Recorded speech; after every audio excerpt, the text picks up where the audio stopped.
and welcome back to the adult ADHD vlog about my personal experience being diagnosed with ADHD at age 44. This is the Gail Muller.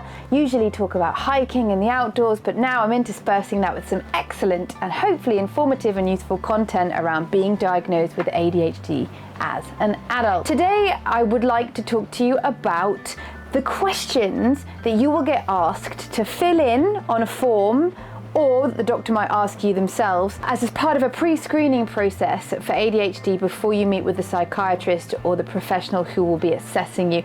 In the UK, that is most of the time, if not all the time, a psychiatrist. ADHD has only really been a recognised, valid condition here in the UK for about 22 years. It was in the year 2000 that NICE first brought out a paper validating and showing the authenticity of the condition we know as ADHD. So NICE stands for the National Institute of Clinical Excellence, and in 2000 they brought out a report validating ADHD, and that was in children, let alone adults. For the entirety of the 90s there was a tussle over whether ADHD was actually a recognised condition or not at all, and whether it should exist. In fact, I think it's 1992, potentially only 40 children in the whole of the UK were being medically treated for ADHD.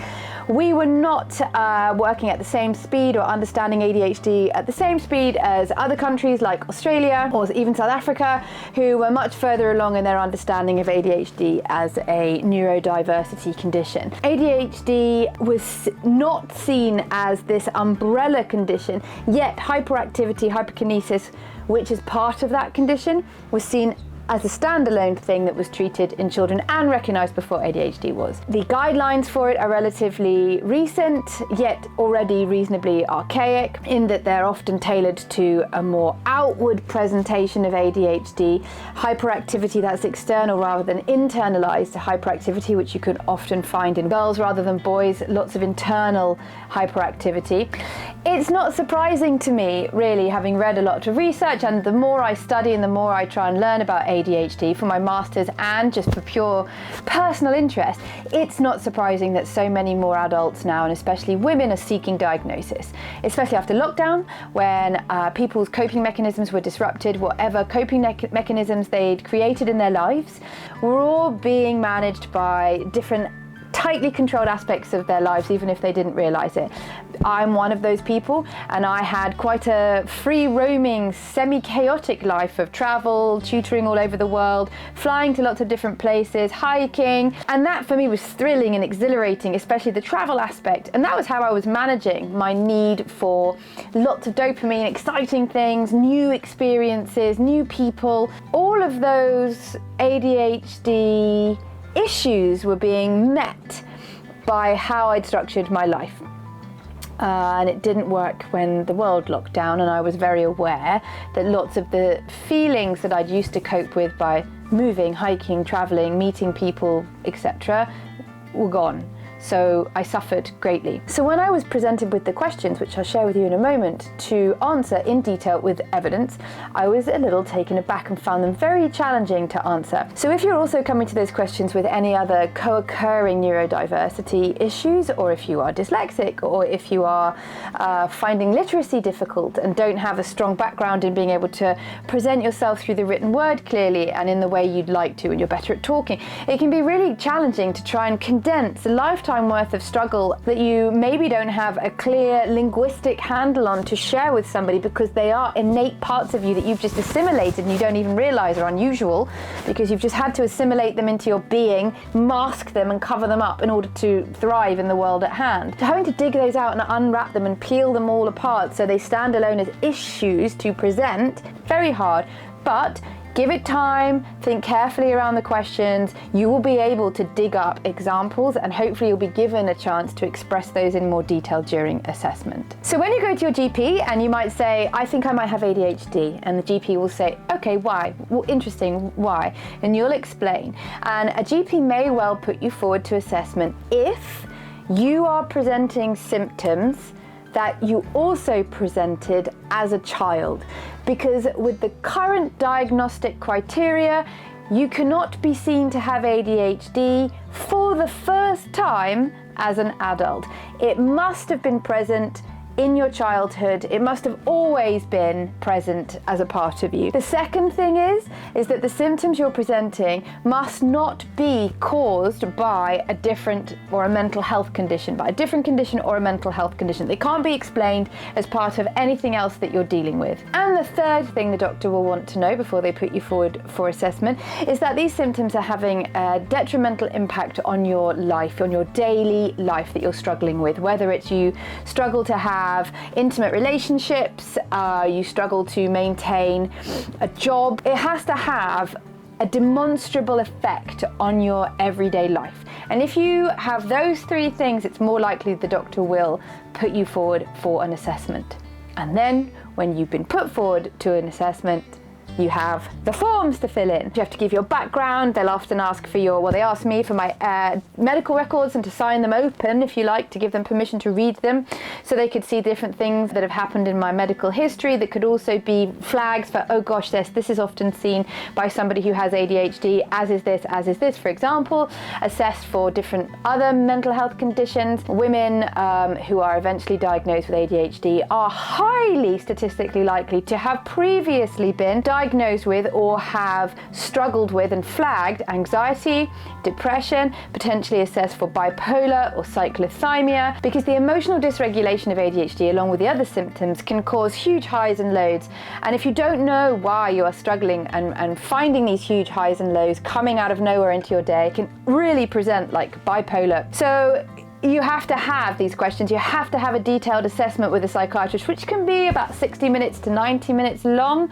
And it's only through that kind of amalgamation of lots of different evidence, background history, responses from yourself, and those questions from the psychiatrist that they can put together a clear idea of, yes, ADHD is the diagnosis, or no, but it may be this or that. So the first set of questions I'll discuss with you and share with you that I had to answer, I'll use from the inattention section. The next one will be in the next video, and I'll be able to give them more time and talk to you about then the assessment I had myself and how these questions played into it. So question 1, do you fail to give close attention to detail or make careless mistakes in work, schoolwork, or other activities? The questionnaire will then ask you to choose a range of options as your response from never, rarely, sometimes, often, very often. I chose often for this one, as in my adult life I have switched between lots of different jobs and tasks that I'm doing. I miss simple finishing off bits of some tasks unless I really focus carefully. My attention to detail is sometimes a little slapdash, not through want of trying, but I can sometimes miss things. So I've built lots of systems in my life to make sure that I go through things twice, double check before I put things in, have a last check. You know, after I've stepped away from a project for a while, I'd read through it, proof it again. It's extra work having ADHD. It's extra work having to consider all these elements all the time that other people who are neurotypical might forget sometimes, but don't regularly forget. But in these forms, you have to give childhood examples and adult examples. The adult example, fairly simple. The childhood example, it's hard to cast your mind back to when you were at school and whether you had a poor attention to detail or could be easily distracted. So that can be semi-traumatic, also digging up those moments, because in reality, you probably got in trouble for that stuff when you were younger and you never meant to do those things, but you would get right bollocking for it. I know I did. Even though I was really quite good at school, I got good grades, I was a high achieving student, but it took ever such a lot of focus, almost internal panic to make sure I wasn't forgetting homeworks and deadlines and didn't forget the instructions. Hyper focused on trying to make sure I was doing my best. Question 2 from the inattentiveness section. Do you have trouble holding your attention on tasks? Again, you have a range of things you can answer from never to very often.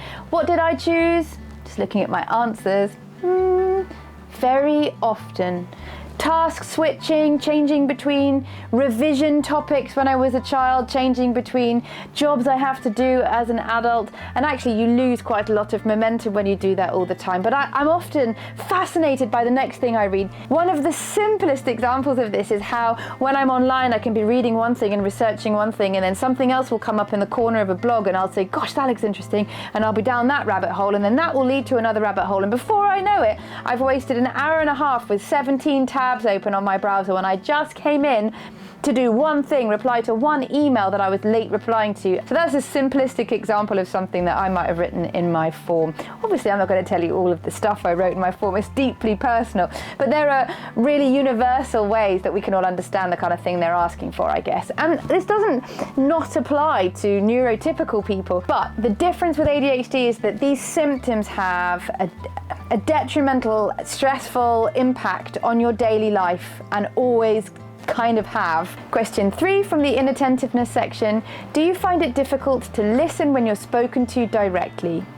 Again, you have the range of answers. Things like, do you drift off when people are trying to talk to you? Do people often say to you, are you actually listening to me? Because you've thought about something else as you're looking in their face and your mind has drifted away. It's not that you're not listening or interested, it's that you're able to perceive and pick up every other sound, noise and conversation that's happening around you. You have no filter for deciding which is the most important thing your brain should be focusing on, so it tries to tap into everything. At least that's my experience.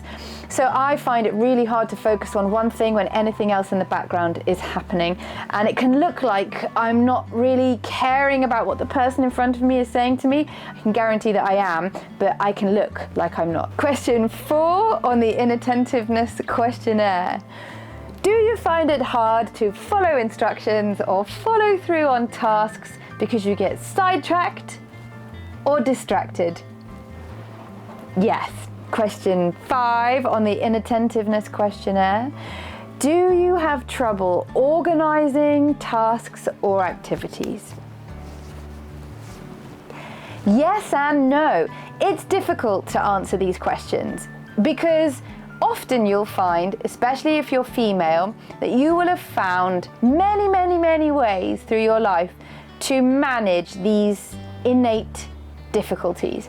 So you will have systems, tick lists, a planner, a diary, reminders on your phone, structure to your day where you know from your surroundings what you should be doing at any given time because things trigger memories for you.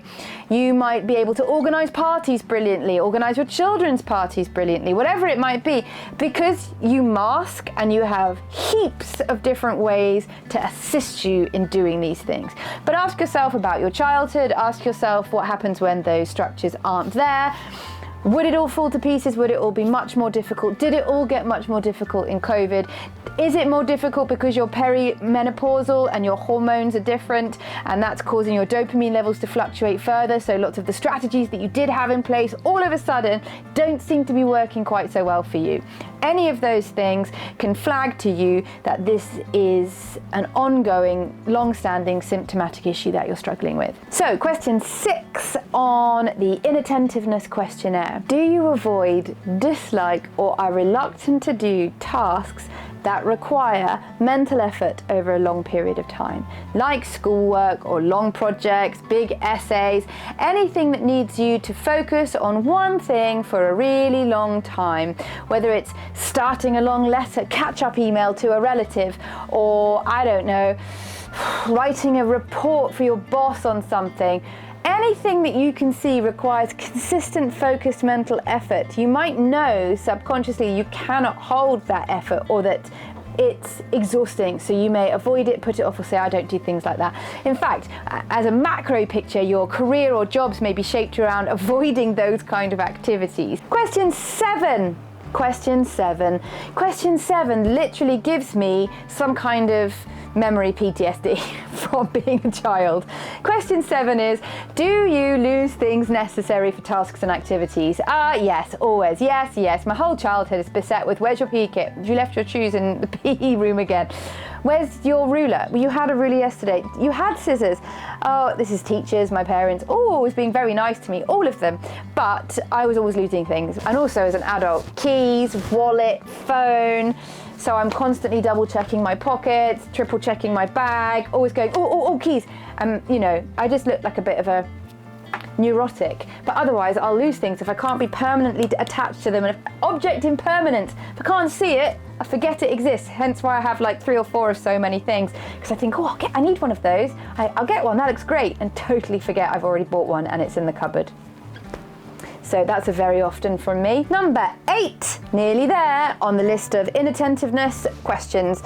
This one is, are you easily distracted? Childhood examples, adult examples. Mine is very often in lots of lovely ways, but I am very often very distracted by very many things because life is incredible and fascinating, and so are people, and so are animals and trees and fields and everything, and trains and books, and everything is amazing. So I'm distracted by all the potentiality of the universe as well as all the empirical items that exist in it. And the last one, question 9 on the inattentiveness questionnaire is, I've forgotten it, which is ridiculous because I'm looking over your shoulder, and it is, are you forgetful with daily activities? Okay, so what did I write? Very often I wrote something about just putting things down, similar to the stuff about being distracted, but the impact of that, of being forgetful about where I should be, what time I said I'd be there, things I said I'd do, which I really want to do, but if I don't write them all down, I'll forget them. I've got so many books with so many lists and tick lists and boxes, and I just transfer the lists from one book to the next book. And if I don't have a book with me at all times to write lists and notes in, I'll forget everything that I said and did. Definitely gotten worse as I've reached my 40s. So that's the inattentiveness checklist or questionnaire. Adult examples, childhood examples took me a long time to fill out. Wrote a paragraph, chunky paragraph, if not more, for each of the childhood and each of the adult sections. So that is 18 chunky paragraphs. So it takes a while, and you have to dig into some background stuff that can feel a little bit saddening at times when you remember all of the struggles you might have faced, especially when you were a younger kid and you didn't necessarily know why. Okay, that's the end of part 1 because this has been long. So next time it's going to be the other part of the questionnaire, which is all about hyperactivity and impulsivity. So yeah, I got a lot of that going on, especially the impulsivity. Oh, I'll do that, do this. But that's for another time. Hope that was interesting and enlightening for you. A little bit of history, a little bit of what you can expect if you go to the doctor and what they're looking for, and then the first part of the detailed document that you need to fill out as an adult. The next stuff is coming up in the next video. So tune in. Thanks for being here. Question 6 on the inattentiveness questionnaire. Bill? I think Bill has seen a pheasant. Bill, please, I'll get inattentive, genuinely. I can't remember. The second set of 9 questions is about hyperactivity and inattentiveness. No, it's not. How am I functioning? Because I'm really good at loads of things, just sometimes my brain doesn't work.